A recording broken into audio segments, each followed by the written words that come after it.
Hello and welcome to another Fantasy Premier League video. My name is Steve and today we're taking a look at my wildcard and what happens when you don't captain Haaland. So I popped my wildcard in game week 9 across the international break. I popped it as soon as game week 9 kicked off, so right after the game week 8 deadline. I managed to transfer out a few players that were dropping in value in my team. And I got caught an immediate 0.4 million in those trades.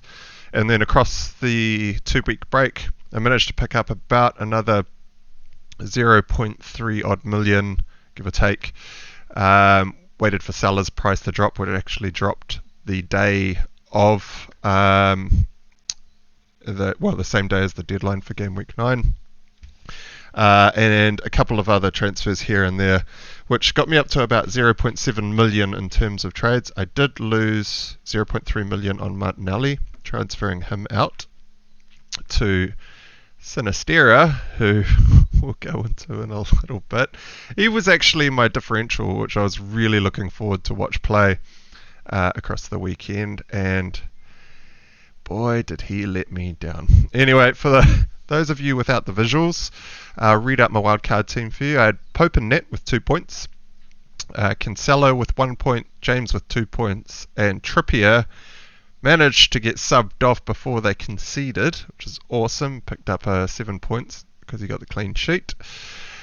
Transferred in Madison, who absolutely saved my week from a lot of pain to an immense amount of pain. To be fair, he came through with 18 points on the last day of the weekend. Those of you who went against Haaland and actually captain Madison didn't get hurt too bad this week, so congratulations. Madison pulls through for you. Zaha in with 2 points. Sinistera got sent off with 2 yellow cards. Absolute brain explosion for the second one, where there was a free kick wide right in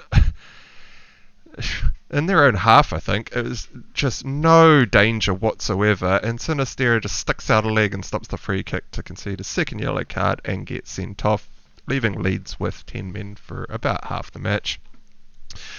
I captained Salah against Brighton for his assist, so 5 points doubled to 10. Tony with the solo up front.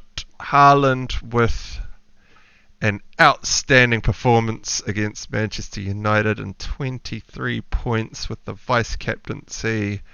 That was a painful game to watch, as I was guessing Haaland would probably score, but I was looking at that game thinking, come on, United know that City are absolutely lethal. Surely we'll set up with some sort of defensive-minded approach, probably play Casemiro for his first game of the season. Don't know what Ten Hag was thinking. There were holes all over the middle of the park. It was absolutely atrocious to watch as a United supporter and as a person that did not have Haaland as captain.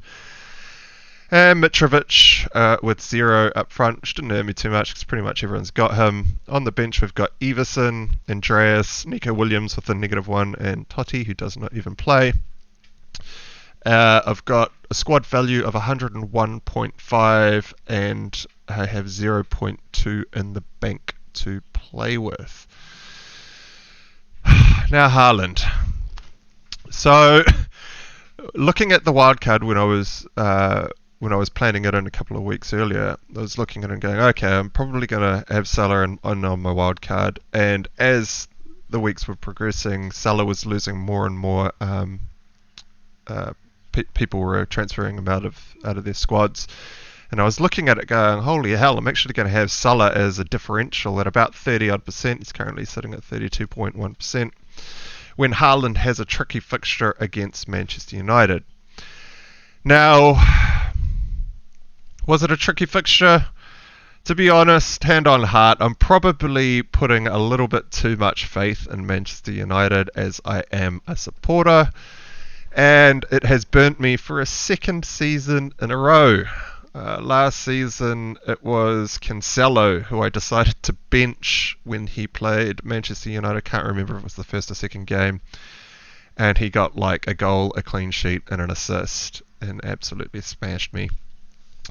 This time round it is Haaland, and to be honest, Haaland has been the absolute bane of my season this year. He has cost me massive amounts of rank. It's not just the EO. I mean, the EO is painful enough, but the fact that he is just so prolific in the way that he can finish goals from basically anywhere. It's not just a goal that we're missing out on when we miss the captaincy on him. He's going and hauling week after week, and there's just it's just so ruthless. Like, I mean, this week, to be fair, there was Foden with a hat-trick, Trossard with a hat-trick, Maddison with 2 goals and an assist. So there were other players out there that could have saved my week, which I did not have in on my wildcard, missed out on them. But on most given weeks, we're looking at most players around the place, looking at like 10 points being a really good score, and Haaland's just shitting all over it. 23 points, 17 points, 17 points. I mean, there's just points all over the place that I've been missing. Started with 13. I didn't actually get Haaland in until game week 6. So I missed both of his hat-tricks, which people were hardcore captaining him. So we've got 34 points missed here, 34 points missed here. Bought him in game week 6 and captained him game week 8, and then went against him against my team and taught me a lesson. It has been painful. So I went and did a little bit of hindsight research in order to see exactly how much Haaland has cost me. After the game against United, I was looking at my rank. I started the game week on 1.8 million, having made a pretty epic play in game week 8, taking a hit and getting a net positive 19-point gain in my team in order to delay the wildcard, which has just been absolutely decimated in 1 week. But after the second day of fixtures, I was actually sitting at 3.3 million. So that was a drop from 1.8 through to 3.3, which is just heavy. Ludicrously heavy. Maddison, as I said, came through with a whole bunch of points on the final day of fixtures. He's only owned by 12.5% at the moment. He was actually less than this at the start of the game week, and so I did manage to catch most of his points against the competition, which is why I jumped back up from 3.3 million to 2.5. But if I had have captained Haaland this week, I would have had a 300k rank rise. Instead, it's a 700k rank hit. That's a 1 million rank swing. 1 million places just on that one decision. It is insane. I went through and had a look at my captain points across the first 7 game weeks if we don't count game week 7 because of the complete blank. And not owning Haaland, if I had have just had Haaland from the start and perma captained him through to this point, I would have roughly an extra 100 odd points. It's a little bit hard to exactly calculate this because obviously I've got captains in other places and obviously the price difference comes into it, but my strategy at the start of the season was to play KDB instead of Haaland. KDB was more expensive than Haaland at the start of the season, and so I could have quite easily just gone without KDB, had Haaland instead, and I'm looking at roughly 100 point swing in 9 game weeks. Well, 8 total played game weeks, but we'll call it 9 game weeks overall. It's 100 points. I'm sitting on 479 points, so an extra 100 points puts me on, 579, which is roughly I don't know, top 1,000th in the world or something crazy. It's right up there. My first calculation was actually kind of wrong because I didn't take into account the difference in captaincy, and I thought I would have had an extra 114 points, which would have put me 114th in the world. It's not as accurate as that. As I said, each week, things shift around, and you can't quite as easily just go if I had have had these points instead. But it is roughly 100 points, which is just absolutely crazy. This comes into the discussion around Haaland basically just being perma-captain now. If you look at the other teams in the league that you would potentially consider not captaining Haaland, you'd look at the probable top 4, top 6, Arsenal, Liverpool, Tottenham, Chelsea, etc. And the difference in quality between what Man City is doing and what the next closest team in terms of performance in the competition is doing, and I would say that would be Arsenal. Arsenal are by far the standout second place team, even though they're top of the table at the moment. In terms of the football being played, I would rank Arsenal a distant second to Man City, but well and above the likes of Liverpool, Spurs, United, Chelsea at the moment. And even in those fixtures, you would assume that Haaland is probably going to score at least a goal. You just say, bank on a goal. It's just always going to be a goal. He's not going to not score a goal by the looks of things. He's just always there. The ball is always reaching him about 6 yards out with nothing to beat but the keeper. He's going to put those goals away. And so, if you look at it from that point of view, any captain that you choose over Haaland has to score at least a goal and an assist or 2 goals or better in order to make that captaincy worthwhile. But not only that, if you get that captaincy wrong, it means to catch that back up in order to reclaim those points, your captain the following week without going Haaland, because everyone's going Haaland, needs to score about 3.5 goals in order to make that first captaincy decision that was wrong, to make the points up back again in order to regain the ranks that you've lost from that one decision. And that's too hard to do. I mean, even this week, if you manage to captain Maddison as a differential going against Haaland, you're still down 5 points. 5 points is the total that Salah scored for the week. It's almost a foregone conclusion that Haaland is just going to be perma-captain for pretty much everyone in FPL. I will be captaining Haaland just every week, apart from, obviously, when he doesn't play. Game week 12, we'll be looking at alternative captain options there. But even if the man had a broken leg, I think he's probably going to outscore most of the competition. It's absolutely ludicrous. So, going against Haaland is not just an EO discussion anymore. Yes, the EO hurts by a lot, but it is the amount of points difference that he is scoring over the other players that are available in the game. And it's just too many points to ignore.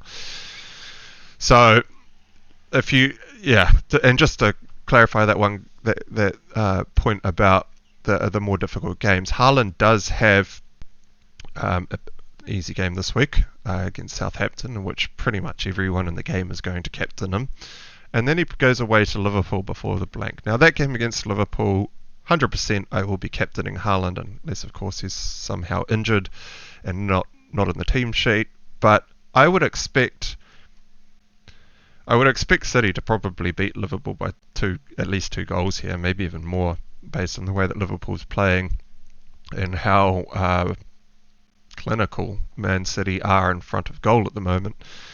So even if Man City even if they only win 1-0, you'd bank on Haaland to probably score that goal, which means he's probably coming away with 9 points. And for any other player, I mean, this week, no one else scored above 9 points apart from Maddison. Like, across my whole... I think, if you don't count Maddison, Haaland outscored my whole team. Like, everyone, even the bench. I mean, the bench is not great, but he's outscored the total of the rest of my team. Fuck. Man, it's so rough. I was absolutely raging watching that game against Man City, the United game, not only because Haaland was it just looked dangerous from the outset in the way that we were playing, but it was just, he doesn't just punish you slightly, he beats you into the ground, leaves you for dead. It is horrific. Anyway, so that's Haaland, perma captain for me for the foreseeable future until the man is injured. Basically, he will not be my captain moving forward. Now, the rest of my team, I've pulled the wild card and I have got problems. Sinistera, mate, what were you thinking? Like, what are you up to, mate? You've actually you've made game week 10 horrifically difficult for me.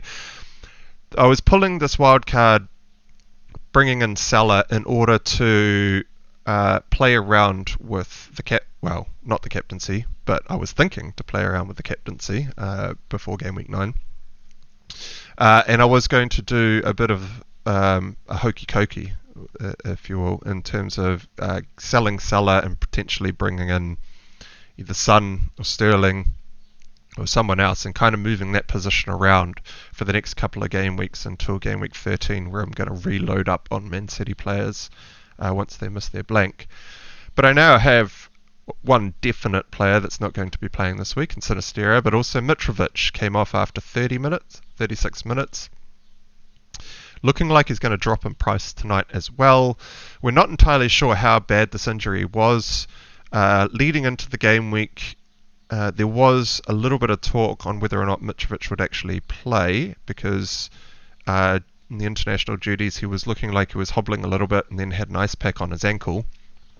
He did start the match, but then only lasted 36 minutes. The official game has got him down as 75% chance of playing, so there is a chance that he still plays, but his fixtures moving forward are actually still amazing, and so I do not want to sell him unless I absolutely have to. I also do not want to be taking a hit, because the ranks at the moment are the difference the difference for each point in rank is actually still quite huge. It's quite bunched up in the middle of the field, which is where I'm sitting at the moment. And with a run of West Ham away, Bournemouth home, Aston Villa at home, Leeds away, and then Everton at home for Mitrovic, that is a pretty tasty set of fixtures if the man is fit. And so I do want to hold on to him. However, I've burnt my bench in this wild card, and so lining up this week, obviously Sinistera can't play, and so I might have to play Andreas against West Ham away, which is not a great fixture for Andreas. It looks like he isn't on as many set pieces as he has been in the earlier parts of this season, and so his routes to points are very limited. West Ham away is not a great game for Fulham, and they probably won't have their main man up front, Mitrovic, and so Andreas's assist potential also drops. And if I don't play Mitrovic, the only other playing member on my bench is Nico Williams, who, to be fair, has probably the best fixture he could hope for in order to for me to play him this week, which is Aston Villa at home. Steven Gerrard has said that he's going back to basics, which basically just means park the bus, try to win the game 1-0 on a counter-attack or something. And Aston Villa have not been very good in front of goal. They were playing against 10 men last week, still did not manage to score at all. Didn't even look very likely at scoring either. And so I might just play this potentially. I don't really want to sell Sinistera either. He almost had an assist Why is that not loading? 3 times. He almost had an assist in that game before he got sent off in the first half. Sent a beautiful ball, low hard across the box, which is just out of the reach of Rodrigo, who was playing up front. They go away to Crystal Palace this week, which is not ideal. Then they've got a home fixture against Arsenal, but then they have Leicester and Fulham, which are the 2 really tasty fixtures that I would love them for. Arsenal is actually a terrible game now, and so I may actually have to look at Sinistera out. Man, it's just it hurts. It hurts. Like it's been a weekend of football. It was some beautiful football being played across the weekend, to be fair though. Any of you guys that watched the Arsenal versus Tottenham game? Wow, Arsenal, you just tore them to shreds, looking amazing. I can't even think. I'm just looking at Haaland and going, Haaland, you bastard. Fuck. I think I'm gonna leave the video there. That's it. I'm just gonna wrap it up. We'll go into potential trades in the video coming up tomorrow. We'll look at how I'm going to deal with the fact that Sinistera is out for at least this fixture, and Mitrovic might not be playing as well. I'm in pain. It hurts. So if you did make it this far through the video, please do consider giving it a like. And if you are new around here, please do click on that big red subscribe button in order to be notified about more videos coming your way. And until next time, I'll catch you again soon. Cheers.